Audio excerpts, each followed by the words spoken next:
You should be good to go. So is this going to record? Yeah, it's recording audio and the screen. Okay, but not me. All right. Yeah. So I don't need to be in front of it. No, you're good. Okay. I'll give you All right.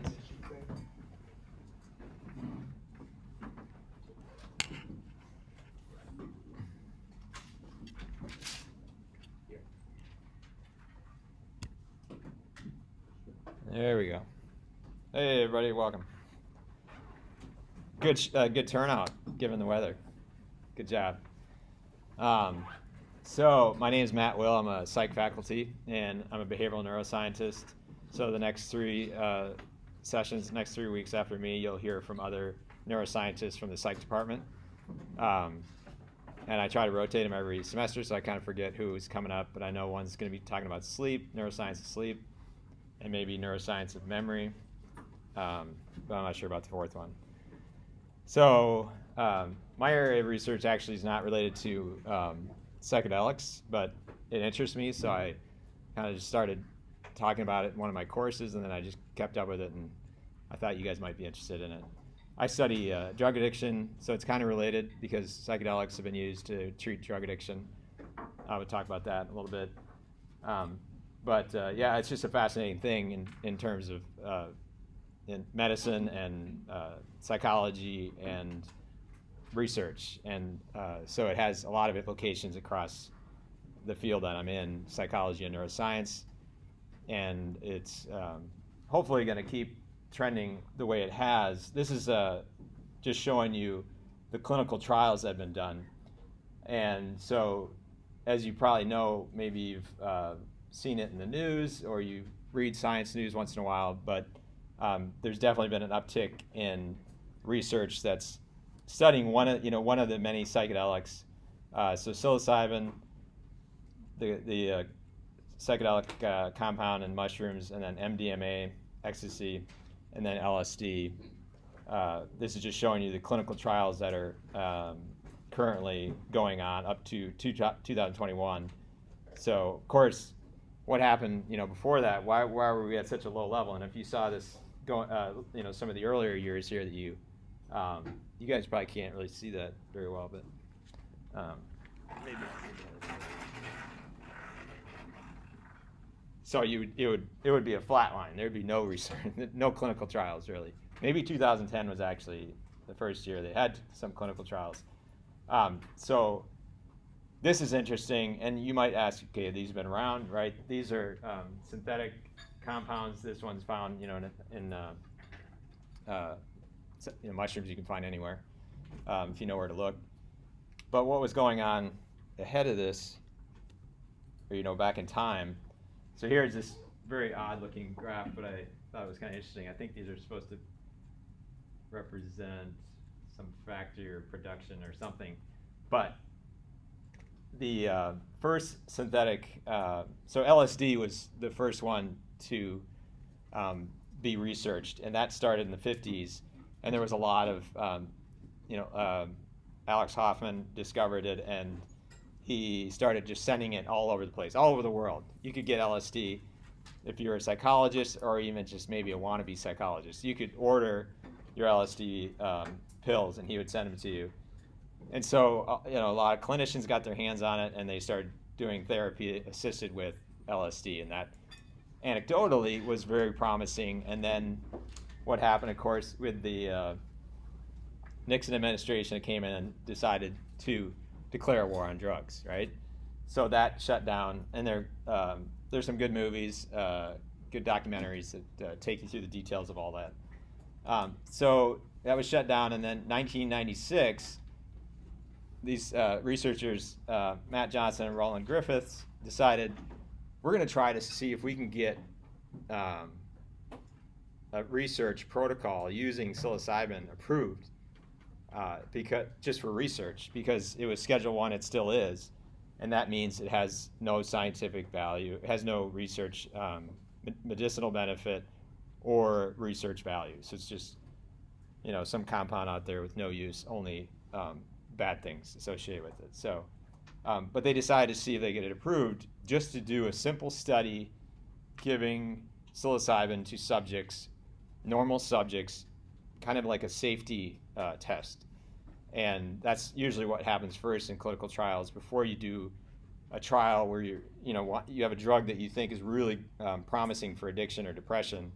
You have to first show its safety profile. So you just do it in normals and you see what happens. Are there any side effects that are really bad before you do a much more in-depth study where you have normals compared to some disease model, disease state pathology.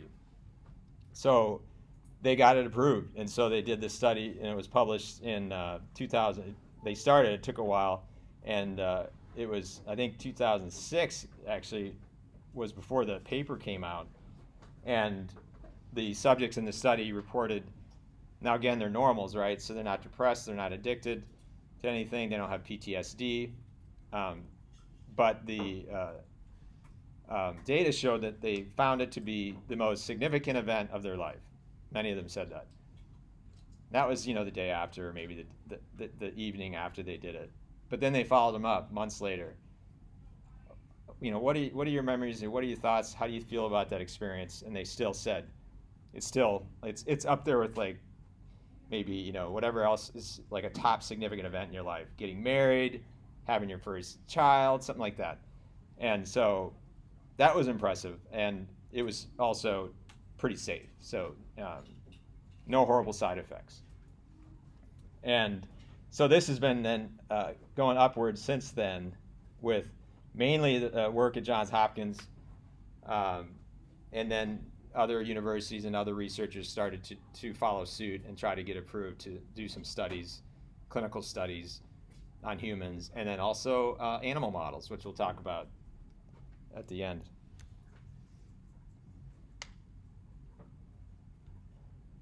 Okay. So I have a quick video. So psychedelics are known to activate this particular receptor, serotonin subtype 5-HT2A. So 5-HT is serotonin, and then that's just the subtype 2A. And so this is just a video to kind of catch up on that receptor and how it, maybe. Might be out of luck with it, I don't know. Well, that's fine. It's on YouTube, although, yeah. I'll send you a link because there's another video that I want. It's a really good video too that kind of summarizes a lot of what I'll talk about today. So if you're interested, you can watch that video, and this one as well, which isn't. That's weird. Yeah, there's the picture. So can't read it, but yeah, psilocybin is the compound in the mushrooms, and then it gets translated into psilocin in the brain, and that's what actually activates the 5-HT2A receptor. Things aren't always that neat and tidy, so in this case, it's not neat and tidy either. It has other effects.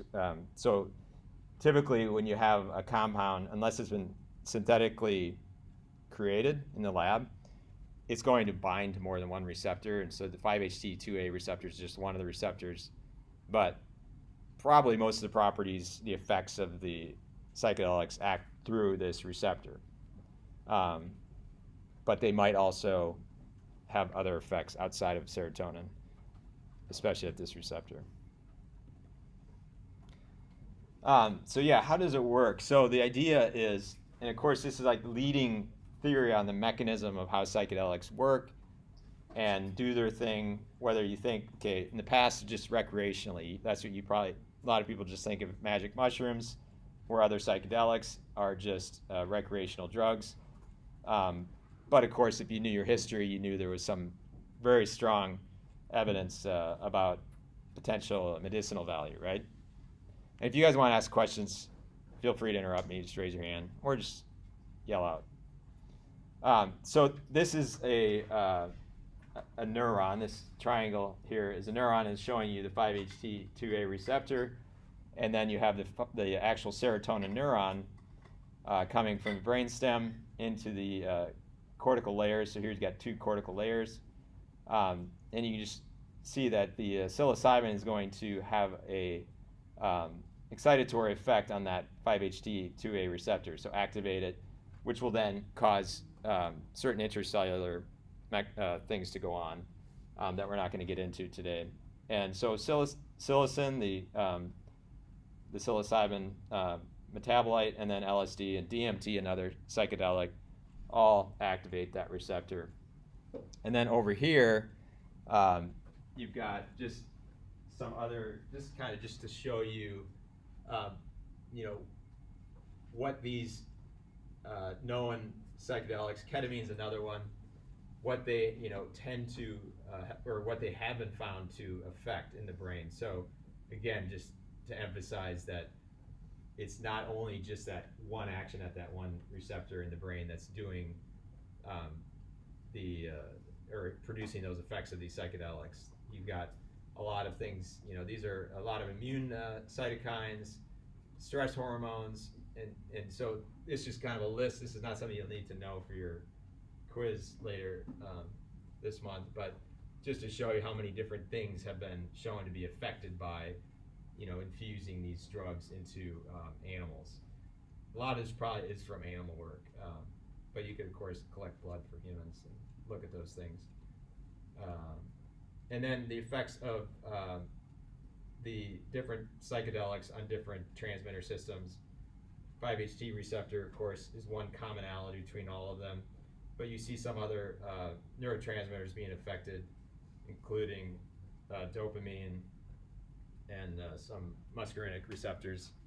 So there's a lot of non-specific effects, meaning just kind of outside the main effect of whatever this is doing to the brain pharmacologically.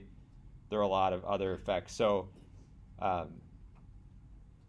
that's just kind of how the brain works, right? It's very complicated, and there are synthetic, again, molecules you can create in the lab where you can have them specifically just have an influence on one of those targets. But when you take something that has a lot of different, you know, something that's more natural, it's going to have more complex effects. So a lot of research ahead to figure this out. And we want to figure this out because, and I'll get into this, that the data is really promising for helping with mental disorders. So this is a study looking at just what LSD does to the brain. So these are, you know, this is a human study, these are human brains, and we're just looking down on the brain. So there's a horizontal section, and here you can see just the different levels of the brain. So you probably recognize that, you got the human brain, and then just looking through. And what you see here is the visual cortex. So of course, psychedelics, very well known to create visual hallucinations. And so it's no big surprise that the visual cortex here is being activated compared to the placebo. So you give the subjects, I don't know if it's like within subjects, probably not. They're probably two separate groups. Human subjects, that one group gets the placebo and they get scanned. And so this is looking at cerebral blood flow throughout these regions, which then correlates with brain activity. So if there's more blood going to a region, it's probably because it's more active. And that's kind of the same way that functional MRI works too, going off the premise that, you know, the brain needs that blood, needs the energy that's in that blood. So if it becomes more active, more blood needs to get to that area. So it's an indirect measure of activity in the brain. And so this is just some conclusions from this study about what LSD does, and then we can kind of maybe generalize and think, okay, other psychedelics might do similar things to the brain. And there's research out there that certainly has looked at that, other psychedelics, and how they produce changes in the human brain. So it shows increased visual cortex activity, which I pointed out, decreased default mode network. So that's interesting. So there's this idea, right, that what is it that's happening during a trip in the brain that might correlate also with the benefits of the psychedelic experience, and how it maybe helps reduce depression, reduce craving in addicts, reduce symptoms of PTSD. And the experience itself, we know a lot about how, you know, people describe it. And, you know, one thing would be that, you know, you certainly have a lot of things going on in your mind that are not based in reality. You also have a lot of crossing between senses. So you might have anyone know what synesthesia is? There's probably somebody in here with synesthesia. And it's not a bad thing to have. It's kind of nice. I don't think I have it, but it would be where you can hear colors or you can see sound, so you have the ability to have the senses kind of cross over, and so that's kind of one thing that is reported. That's essentially one way that someone that tripped on some psychedelic might say, yeah, that was one of my experiences. But up here, so am I getting recorded? No, well, Oh, okay. yeah, that's just like the camera from. It's not being used. Oh, It's like okay. that camera over there. It's like it's always on. So yeah, it's blocking my little placebo thing, but essentially this little figure was from a different study, but it was able to. So here you're just looking at brain activity, and it's certainly very different, right? So that's pretty impressive between placebo and LSD. But you could say, oh, there's other things you could give that aren't psychedelics that might increase blood activity in that many regions compared to the placebo. So what's more important is looking at connectivity and how that's changing between these different brain regions. And so here's just psilocybin. This is like a model showing how the connections between different modes in the different points in the brain, which are represented kind of by the circles on the outside, how their connections with each other are changed. And so you just see a lot of more crosstalk between these brain regions following psilocybin compared to placebo. And then we have to say, oh, why is that a good thing? But I think if I could choose to give my brain, a moment of a lot of crosstalk, to let all my brain regions talk to each other and like, hey, what'd you figure out? Hey, what do you know? I'd sign up for that, right? Seems like a good thing. And then it wears off, right? All right. Oh, I meant to move this one. I'll come back to that. So what's interesting is, so I used to, I'm an animal researcher, don't know anything about humans, I'm a rat psychologist. And, the placebo effect and the placebo studies, it caught my attention at one point. And I thought, that's really interesting. And I thought, there's no way, how do you study that in the rat? Well, then I started digging deeper in the literature, and yes, you can study the placebo effect in a rat. Because this is kind of an aside, but it has a lot to do with conditioning. So placebo effect is produced in part by conditioning. You don't have to say, because most people think the placebo effect only works if I'm taking the drug and I'm really hyped and think it's going to work. So then it works, versus the nocebo effect, which is the opposite. If you eat some food and you think it's poisonous, you're probably going to get a stomach ache because your brain's very powerful and it can do that. So anyways, so this is a rat study, and what they're showing you here is head twitches, which, there it is. Hopefully this movie will work. I bet it won't. Nope. I'll send you that link too. So what I was going to show you is, because you're like, how do you measure a trip in rats or mice, in a mouse? You can't ask them, so we have to develop these models. So head twitch, and this movie would have just showed you a rat just kind of shaking his head once in a while. That wasn't happening in the mouse that was given a placebo. And it's a particular behavior that's specific to psychedelics. So if you give any psychedelic to a mouse, it'll have, of many things maybe that happen, one of them is this head twitch response. So again, we use that as a tool to study what we think might be happening in their brain that might be similar to the mental experience of going through the hallucinatory experience, right? And so they use this because they want to know, first, using that behavior to model that the psychedelic is producing something similar in the mouse than it is in the human. Is it working through that 5-HT2A receptor? So luckily, we have a lot of tools so we can study, we can block a receptor. So this drug, the KT, that is an antagonist. So that would block the receptor. So if this effect of the psilocybin is acting through that receptor by having this in the brain ahead of time before they get the psilocybin. That should block it. So this is just the number of head twitches. Here's the baseline, which is interesting that they're actually twitching their head to begin with. And again, it's not my area, so I would like to know the answers to that, but I don't have that off the top of my head. So here's the antagonist by itself. You want to see, what does that do? It doesn't have much of a reduction on the twitches. And then here's the psilocybin. There you go. You get a nice, threefold increase in this behavior.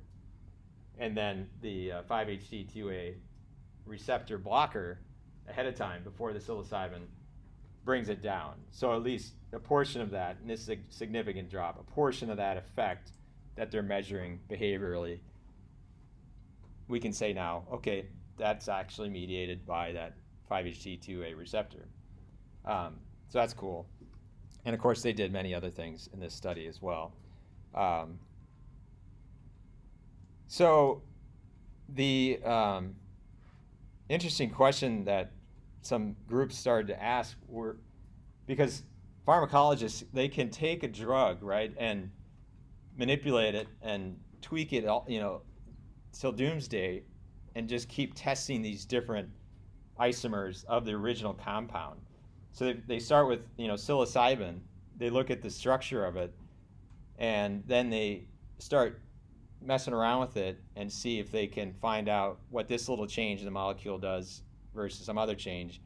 And what their question was actually, could we find a compound that's similar that still activates that 5-HT2A receptor but doesn't produce the actual psychedelic experience? So it'd be like a non-psychoactive hallucinogen. And you might say, what?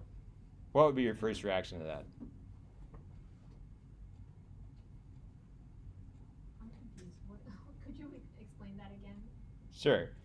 Yeah, so it's there's a long history of psychedelics, and if you asked anybody maybe 5 years ago that all the anecdotal evidence from the 50s and onward, if you said, do you think if we could somehow eliminate the actual psychoactive, like the trip itself, so if we found a way to activate that same receptor and you could give it to somebody and they just go to work and they wouldn't feel any different, but that receptor is being activated, could that still be beneficial in the way that taking it where it does give you that experience of the trip? So there's a long history of the people that maybe have been involved, and there's I'll show you, or I'll mention a Netflix movie that maybe some of you have seen, but the history is really interesting. That I would just think that the people really invested in this, getting these compounds legalized, given that they have medicinal benefit, they would have said, no, that psychological experience of the trip has to be important. So the question, but it's good to ask the question, right? You have to ask the question, and then the trip itself, it's like, well, it's not. It's most of our medicines don't, for 4 or 5 hours, make you feel like you're on the moon mining cheese, things like that. Like it's a quite an investment of your day to say, oh, I'm going to go take this medicine to help with my depression, but I have to sit on a couch and have therapists, watch me so I don't lose it. But of course, psychedelics are very safe compared to other drugs. It's not even a drug of abuse, but yep. How long would you be able to see the effects from helping with depression or PTSD? Would it just be during the trip, or would it help a while after?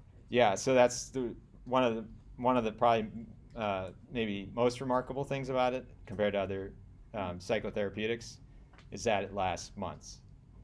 So and so there's been a lot of studies over the last 5 years, and different psychedelics have been tested in different patients that either have PTSD, depression, or addiction.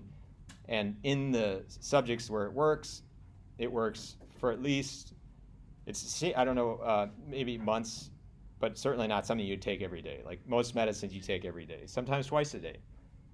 So it is kind of remarkable, that, if you just use depression as an example, like you get prescribed a drug you take every day, and there's no end in sight, right? You basically take it for the rest of your life, unless you have some other variable that comes into play that helps you through depression, and you're able to go off the drug. So yeah, it's a good question because it's produces, and that's kind of weird because it is so unlike any other medical treatment, pharmacological treatment, right? So this study or this group asked the question, could we make up a drug that was not psychoactive? Another analogy is kind of thinking about CBD compared to THC. So CBD, of course, that was approved, legalized in some parts of the United States for seizures, and it's not psychoactive. So you give it to young kids, you don't have to worry about them getting high, but it still had some therapeutic benefit.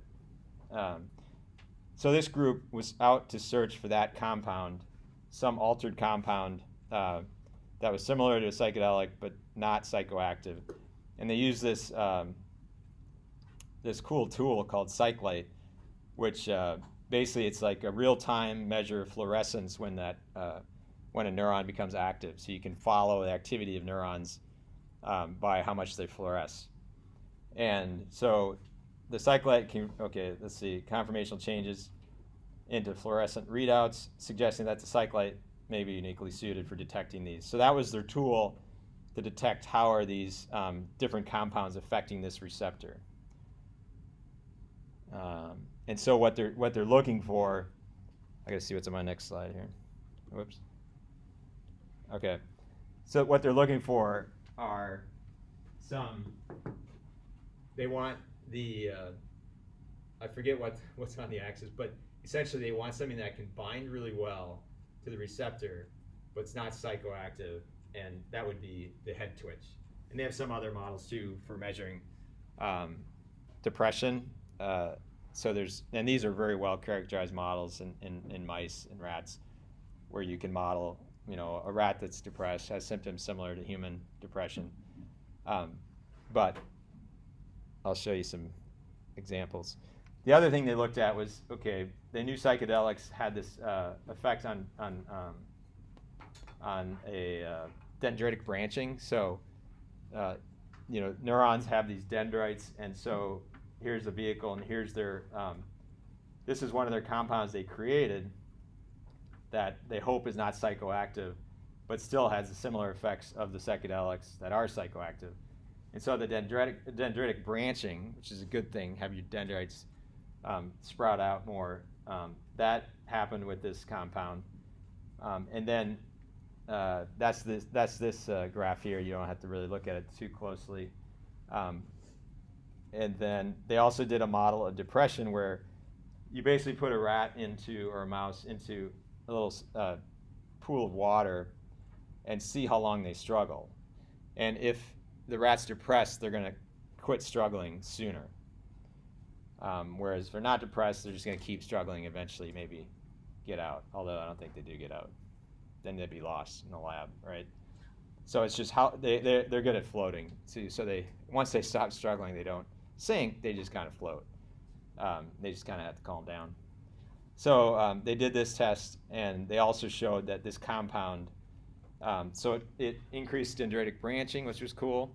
It also caused that twitching, or the head twitching. So it's like, okay, it's still looking like the psychedelics. And then it helped reduce the depression measure in this forced swim test. That's what the FST means, forced swim test.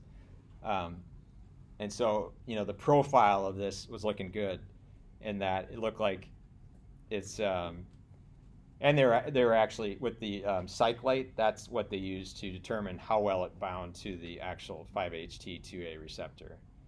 And so it bound to that very well, and then behaviorally, and the effect on the anatomical changes there, it also looked good.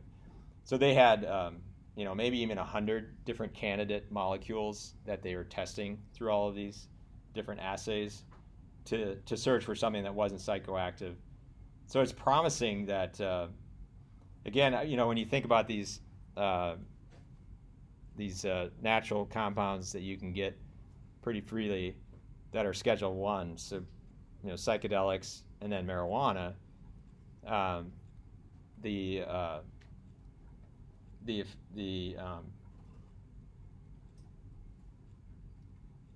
what was I going to say? I just say that word marijuana and then my memory just goes. But what was I going to say though? It'll come back to me. Aren't like benzodiazepines and stuff like that not even class 1 or something like that? Aren't like certain like drugs that are like obviously benzos is right? Yeah. So no, the psychedelics and marijuana are sitting all by themselves up there in Schedule 1.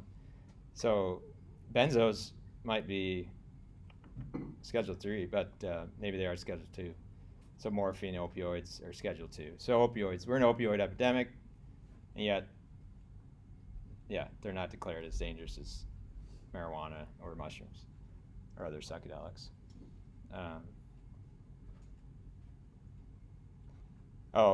Well, what I was going to say was the fact that you can get these in nature, whereas the other compounds, you can also get them in nature, but it's just interesting that, well, yeah, that's what, now I remembered everything I was going to say. That the idea of making money, things don't get done unless there's money to be made, right? So to advance science and medicine, there has to be someone making money off of it. There's very few altruistic people out there that are just going to put in all the effort to make these drugs and not make money off it. So the question earlier about, how long does these effects last? They last for months.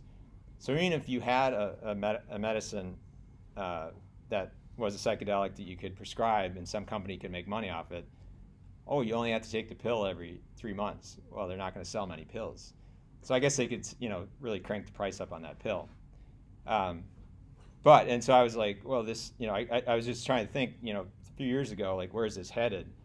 Because the research is starting to increase on these psychedelics, but it's like, well, wait a minute. And the research actually be done at Johns Hopkins, they're giving them crushed up psilocybin mushrooms. So it's not like they've extracted out just psilocybin. So there's other compounds, right, in that mushroom that might be helping produce the beneficial effects. So I was like, okay, it's going to slow down because there's, nobody can patent the mushroom. But if they start doing things like this, and they find a non-psychoactive, equally beneficial compound, then yeah, you could make money off that. You can patent it, make some money off it, which is fine. I mean, it's all good and interesting. So, any questions so far? Because I'm getting near the end. Since I had to skip my movie, maybe I'll pull up my movie. But this happened. I wasn't even aware that this vote was going on. I have a friend in Colorado, though, that told me about this. So I looked at this morning. Because I think Oregon maybe decriminalized mushrooms and maybe LSD. But Decriminalized a lot of things. Oregon, yeah. But this is a vote they all voted on yesterday in Colorado. And I think it passed. This was a screenshot I took this morning. So it was, in favor. It was barely passing, 51 to 49%. And it, you can see what it says. It says decriminalization, regulated distribution. It's a really weird thing because it's not like how marijuana was legalized, where there's going to be dispensaries selling mushrooms. But it sounds like people are going to be allowed to grow their mushrooms and disperse them to friends or something like that. It's like decriminalize the personal use, possession, growth, and transport of natural medicines, but you can't sell them in the retail environment. But it seems like a little bit further along than what happened in Oregon, actually.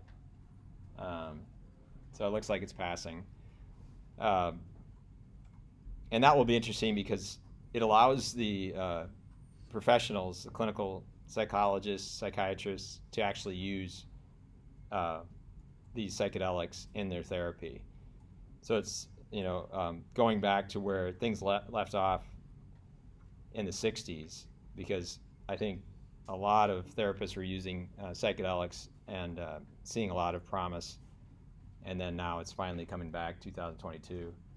Of course, there's a lot of it going underground, happening underground, but this certainly makes it legal and therefore more popular. We'll see. So if you're interested in this topic, because I said, this is not my area of research, and so I read some scientific articles when I see them, try to understand them, but then it's certainly much easier to just watch a movie and then be skeptical about the movie to make sure that you're getting real science, not just something that was produced to get a lot of clicks. So the book by Michael Pollan, he wrote this, I don't know, like 3 years ago, and he went around and did a lot of research, investigative journalism, and interviewed a lot of interesting people. And he took a lot of psychedelics and describes his experience with them. And then he came out later. They have a series on Netflix where each episode is a different psychedelic. So he's got one on LSD, psilocybin, MDMA, and then mescaline. So those are good to check out if you're interested in learning more about this and kind of the science and where it's headed. And then I go back to the... So this I actually just discovered this morning. Because I showed you how this group was putting a lot of effort into trying to figure out something that could bind to that receptor but not be psychoactive. This group showed that some of the actions of psilocybin were actually independent of active. So I said, it activates other parts of the nervous system. It's not just through the 5-HT2A. But they were showing that some of their behaviors, some of their measures of that we think model, because this again is in mice, but some of the behaviors that you can measure that model the benefits that people are getting from these psychedelics are actually not dependent. And no one had ever done that before. So that one group it showed the antagonist for the receptor blocked the head twitching. But again, it's like how well is that measure correlating with what we actually want to measure, if we could measure it in humans. So it's things are heating up and new research is coming out, and it's going to be interesting to see where it goes, because certain effects of the psilocybin that we think are beneficial might be through some other mechanism. Because ever since I was in grad school in the 90s, this 5-HT2A theory of psychedelics was dogma. Like, it's just that's how psychedelics work, through 5-HT2A receptor. So it's nice to know that we've got people working on it, and some new targets are coming into the race. All right. Well, then I just have nice little pretty pictures of mushrooms. That's so yeah. Any questions? Yep. For the slide that we were looking at, the rats that were doing the bath or whatever, it just said like some psychedelic drug. Are they just making different research tools to try and find like specific outcomes, I guess, from it? Like Yeah. that one we were looking at? Yeah. So we were looking at we just saw the picture of the setup, how they do that test, which is a model of depression. A lot of people use it. But yeah, so they tested all their molecules that they made, these synthetic molecules that are similar in structure, but something's just slightly different. So they first want to see, does it bind to that receptor? That was their first thing. Then if it bound to the receptor, then they could go and say, okay, now let's look at the dendritic branching, let's look at the head twitching, look at how it helps reduce depression in the depression model, and then just keep going down the list of their candidate molecules until they find one that, and the one I'm showing you, the one in the study where the head twitching was looked at, was their most promising one that came out of their data. And so, then you might think, okay, how long, that would have to be replicated, but then how long before that would get to a clinical trial? and that's unfortunately a very slow process. They might try it in non-human primates, do a lot of safety testing. That takes years, and then gets into clinical trials, and that, of course, has multiple phases. So, you know, usually when something's discovered, maybe it'll get in a clinical trial 10 years later, unless something helps speed it up, politics or who knows what. The history, one of the things, if you look at the Netflix show on MDMA ecstasy, there was a guy who back in the 70s, when it became criminal to use any of these psychedelics, and they were scheduled to be a class 1 drug, he decided he wanted to figure out how to get ecstasy FDA approved. So he wanted to understand the FDA approval process. So he decided he's going to go get his PhD in that. So his PhD dissertation title was how to get MDMA FDA approved. Like that was his mission. And he after he got his dissertation, he went to work, and that might have been in the 80s, 90s, and but that is the one, because of his efforts and the people with him. MDMA is in the lead. That's what people guess is going to be the first one that's FDA approved, like soon, months. Maybe it is now. I don't know, but that and I wouldn't have thought that, but I just, again, it's not an area I'm really reading a lot about, but it's just interesting. And that was because he chose that drug instead of LSD or something, but he's close to getting MDMA FDA approved for clinical use. But it's well past. It's into the clinical trials, and showing a lot of promise in PTSD patients mainly. Yeah. Any other questions?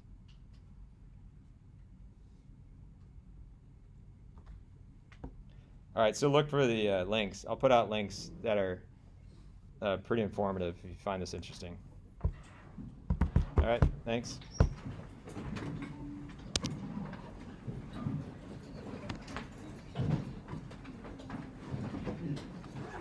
I don't know what, yeah. Yeah, this You can shut everything down.